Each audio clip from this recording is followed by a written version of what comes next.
religion editor for CNN.com, Daniel Burke. And Daniel, I know you've been poring over the suspect's anti-religious postings on social media. I mean, is there anything to really point a finger at Craig Hicks and the fact that he specifically hates Muslims?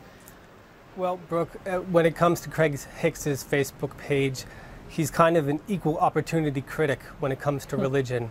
He espouses a view that's called anti-theism, which is a form of atheism. And basically, if you think of an atheist as someone who doesn't believe in God, an anti-theist is someone who doesn't believe in God and also doesn't think that other people should either. And so when you kind of pour through his Facebook page, you see dozens and dozens of posts making fun of religion in general, making fun of the idea of prayer, the idea of God. A lot of these are quotes from people like Sam Harris, Richard Dawkins, Bill Maher. But I didn't see anything that was violent, and I didn't see anything that particularly pertained to Islam. In fact, there are a couple of instances in which he seems to implicitly defend Islam. There's a post from around the time when they wanted to build a mosque near Ground Zero in New York, where he calls out conservative critics who didn't want the plan to go forward, saying, hey, you guys are being hypocrites. If you are allowed your freedom of worship, Muslims should be allowed too.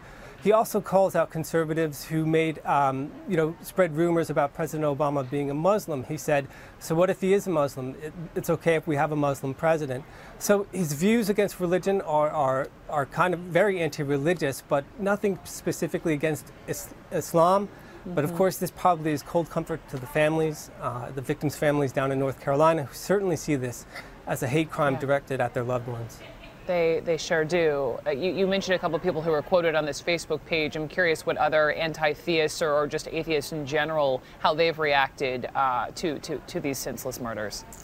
Well, it's been interesting, Brooke. It's kind of a role reversal. You know, for years we've had people like Richard Dawkins and Sam Harris argue that Islam is inherently violent and that all Muslims kind of share the blame, share some culpability for atrocities carried out in the name of their religion.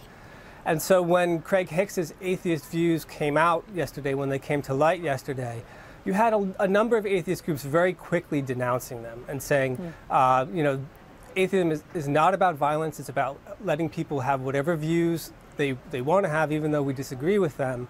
But also that this guy does not represent atheism. It's a kind of peaceful belief, just as other beliefs are peaceful.